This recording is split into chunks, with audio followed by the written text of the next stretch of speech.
do we not lose our next sale? Have you ever had the thought of, these conversations on social media, they don't get me to my next sale? Or have you ever been ghosted on Messenger?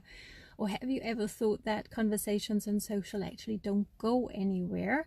Then stay tuned, because I'll be sharing with you 3 tips today, 3 steps that you can take and that you want to remember next time you start a conversation on social media, because this is a powerful tool if we use it, pardon me, the right way. Hello and welcome. I'm excited you're here. In case we haven't met before, my name is Katrin from bloomwithkatrin.com, and I'm coming live to you from the beautiful Bavarian forest in Germany. Normally, today I'm at my corporate job. It's just lunch break, and I just hopped out real quick to give you these 3 tips, because they're so huge, because it can get us so close to giving up, right? To thinking, oh, I just can't do this. And you actually be able to use my tips on social media for messenger conversations as well as in real life, right? Because having a conversation with a human being really doesn't make a difference whether we have it online on social or offline in the real world. To me, both worlds are very real. Let me know whether you can relate. So if you're on live with me here today or on the replay, please say hello, so because I love to be able to circle back to you and thank you personally for spending some of your very valuable lifetime with me. So how would it feel for you if you actually were relaxed on social media, in conversations, having with whomever, whether you have them. Oh, hang on. They left. Sorry, I'm in a parking lot, right? And people just going by and drawing faces, just what happens when you go live outside, right? So how would it feel for you if you could start a conversation and feel confident throughout, from the moment of your initial contact right to the moment of closing the sale, right? Which is eventually, hopefully, what's going to happen, right? So number 1 is give people time. Now, a mentor of mine shared this analogy, and I use it in my thinking and in helping others every day. It's like, I don't know where it comes from, but on social media we behave like we're on a date, and it's okay to ask the other person for marriage in the very first conversation, maybe even the very first message that we send, right? Now, just imagine that for yourself, right? You're on a date, meeting somebody for the first time, getting their first message, and now this person actually asks you for marriage, right? Wouldn't it be a normal human reaction to take a step back and go, whoa, right? Our defenses are going to go up. Would you agree? For whatever reason, I'm not quite sure, maybe it's that instant gratification that we're used to on social media. Everything is at our disposal, apparently, with just one click, right? Thing is, when I accept a friend request, or when I have somebody accept my friend request, it's not to be sent the sign-up link right away, or the amazing thing, whatever it is that they have. I truly and honestly would love to get to know the person, right? So we can build know, like, and trust with each other. We don't ask each other for marriage instantly. Why would we do it on social media? So for me, what's really a good analogy as well is, I don't know about you, but I used, at least, to love red wine. I haven't had any alcohol in years because I just don't like it anymore. But back then, I'll always remember that, when you open that bottle of really awesome red wine, right? A Rioja, for example, that used to be one of my favorite kinds of red wine, and you have to let it breathe, right, to really develop its full aroma. That's what we want with relationships as well, right? So let's give each other time to breathe, to get to know, like, and trust each other. That's very, very important. Now, tip number 2, and this might be scary, and let me know whether you can relate, because I know I can. I used to struggle big time with this.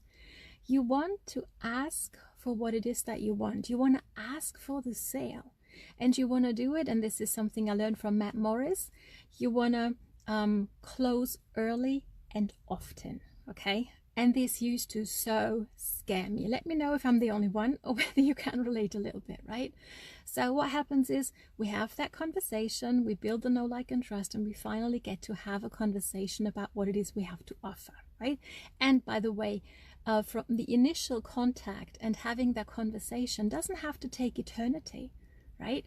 It's really just about asking the right kinds of questions. And if you need training on that, feel free to reach out to me, because I'm sure that I'll be able to help you and direct you to the right kind of training that's going to, move the needle forward for you in that matter. But so say you've given your information, and now it's like time to ask for the sale, right? Are you ready to get started? Something along those lines. Now, really, it's a simple process. You give the information and you ask for the sale. When you get into that habit, it's really a simple process, and it's a process that's going to duplicate because it's simple. But what naturally happens often is you're going to get some sort of objection. I need to think about it, I need to talk to my spouse about it, whatever. You've heard these before, right? So what's really important here is to be able to not only help other people overcome these objections, and I just did a live video just a couple of weeks back on how to do that in an easy 3-step process. So if you want that, please feel free to reach out. I'm happy to send you a replay, right? So you overcome the objection, and then you close again. You ask for the sale again. Are you ready to get started now? Right? You have to keep on asking that question. So, because people need to be led at the end of the day. Would you agree? So, tip number 3, and this is really major. Let's stop losing that sale with the 4-second rule. Because I don't know about you, but I used to struggle majorly with that awkward silence moment, and I'm going to be silent for just a few seconds here in a second, okay? So let's imagine this, right? You've given your information and you've asked the question, whew, okay? And now you hear nothing. And that can be really awkward, and it can be difficult to, not to interrupt that silence. Would you agree? Right. So we start talking because it's uncomfortable. And what we're actually doing, we're interrupting a very important a very important mental process that's going on in the other person. And here's the thing. What would you think? How many seconds does it take on average for an adult person to make a buying decision for something that ranges between 100 and 1,000 or even a few thousand euros in my case, or maybe dollars in yours, right? What do you think? How long does it actually take us to take that decision? It's not long. It's on average 4 to 8 seconds. It's not long, right? However, when you've just, mastered up your courage, and you've given the information, you've had the conversation, you've given the information, you've asked for the sale, and now you hear nothing for 4 to 8 seconds. It's really, really difficult. And here's the thing, another average number. I love numbers. The average person involved in sales will allow 2 to 3 seconds of silence after asking for the sale. And then they'll start interrupting, they'll start selling, giving even more awesome points why it's really the best decision to make that purchase, right? So what we're doing is actually we're talking ourselves out of the sale. Okay? Now, how important is that to understand and to remember, right? So I hope you're going to remember this when you're next time in a closing conversation, right? We're interrupting the mental process. So the other person's going, okay, am I ready to make that decision, right? So they start thinking, and they say nothing because they're busy thinking. They're in their mental process, and we interrupt them. We actually talk ourselves out of the sale. So let's not do that anymore, right? And it's really difficult to duplicate as well, because it's not easy and simple anymore, right? It becomes complicated, which it really isn't at the end of the day. So these are my 3 tips for you, right? Give people time. Remember, the red wine needs to breathe. Let people breathe when you start out in your conversations. Be an amazing human being, who you are anyway, right? Let that shine through. Who are you? What do you stand for? Have a real conversation with people and let them breathe, not, ask them for marriage in the first message or then the second one, right? Then number 2, ask for the sale and close early and often. And number 3 is stop losing the sale with the 4-second rule. Okay, so I hope this is going to be helpful for you to relax in your conversations from the initial contact right up to the point of closing the sale. Give people time again to breathe and to finish their thinking processes, right? So what I do when I've asked the question, are you ready to get started? I count silently in my head.